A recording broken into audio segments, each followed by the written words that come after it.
Does a jump scare make a film frightening? I argue no.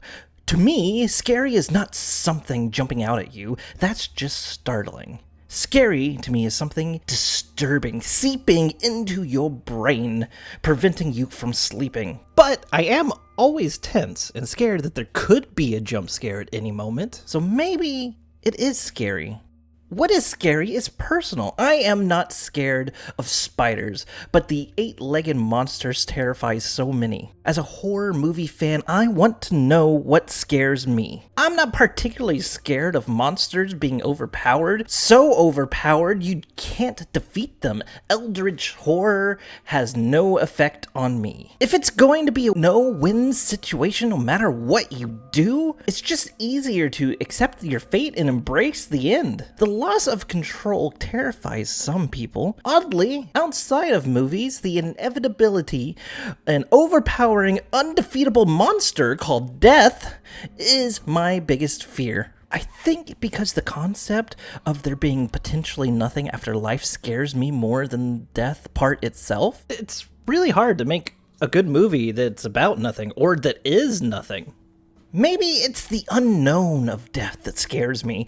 I'm not scared of mysteries, typically. Even the horror movies that revolve around not knowing do not frighten me. The movie Smile, the scariest part was not the mystery. Watching the monster chase her down and rip her face open, then crawl in was the scariest part. Monsters that don't exist don't normally scare me. Is it just the look of the thing? Or is it the body horror? Turns out, body horror does not scare me. Sure, it's gross, but I'm not afraid of the gross things. So, other than movies, what stories scare me the most? A unknown person hiding in the attic, watching, waiting for the perfect time to come out and strike and kill you in the only way you would have noticed, as if you noticed the fact that they were eating your Cheerios the whole time. And that terrifies me because I don't eat Cheerios. I've read a lot of creepypasta that has proven stories of a most grounded things are creepy and terrifying to me. But I don't remember a movie petrifying me that's grounded in real life. Maybe I should instead look at scenes that actually scared me, rather than movies as a whole, to get an idea of what movies would scare me the most. First scary scene that slithers into my mind is from the movie Antichrist. The dying fox saying has lived rent-free in my brain for years. Here's the thing though, I don't know what part of that bothers me so. It Follows has another great moment of a tall man following the girl into the room. I don't think I fear tall people. I mean, I love watching basketball. Maybe it was the startled mixed with the sound and something not looking correct, the uncanny valley per se. The remake of The Invisible Man has the scene with a knife and you don't know what's going on and the protagonist is just sitting there and then the knife comes out of nowhere and stabs the person that they're having lunch with. And maybe the hopelessness of it happens to be the thing that terrifies me of that scene. The hopelessness of it happens right in front of you, and you can't stop it as it's happening. Well, that's just like the Eldritch horror thing again. I feel like I'm going in circles, finding the same tropes scary in one part, but not in another. Doesn't mean that I'm scared of everything. Am I scared of nothing? That can't be true because I've been scared. This is not helping. All right, let's do a little bit of research. Type. According to IMDb, the top 5 scariest movies are The Exorcist. Great horror movie. As a skeptic, supernatural does not really bother me. Also, older movies I seem to be more numb to, I guess. Hereditary! It was surprising and shocking, but to me, the mystery outshined the horror, and I wasn't really terrified in it. The Witch! It happened in the past, not really relatable to me, so not scary.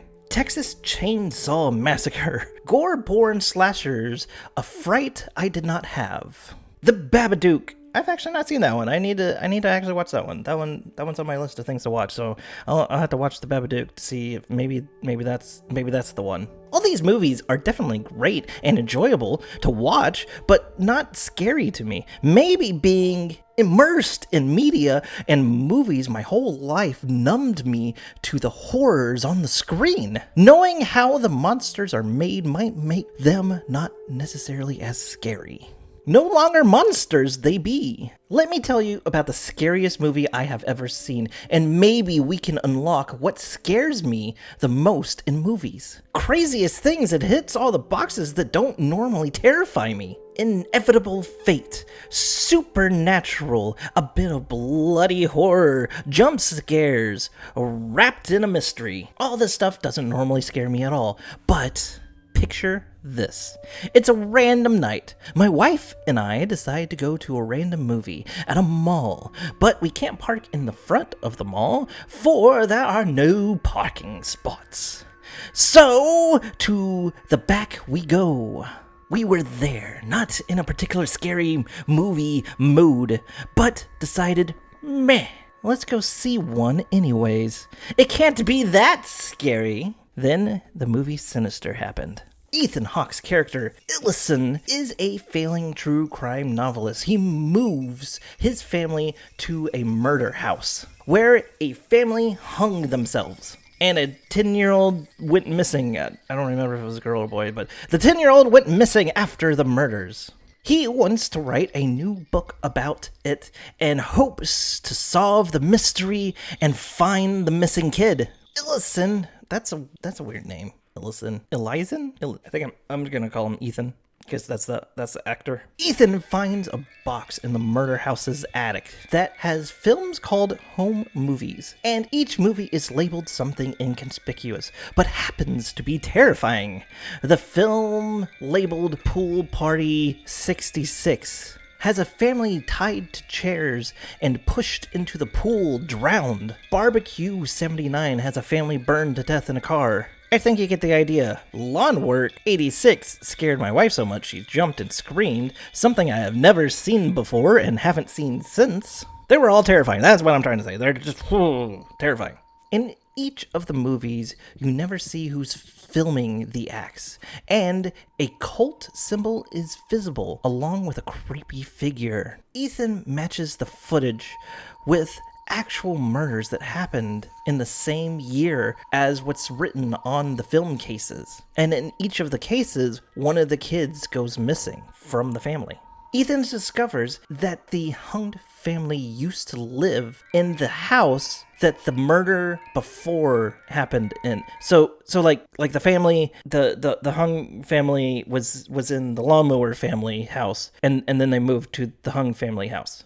That's what I mean to say. So it seems to be connected when a family lives at a particular home. He finds out that the cult symbol is one of a pagan god, Bagul,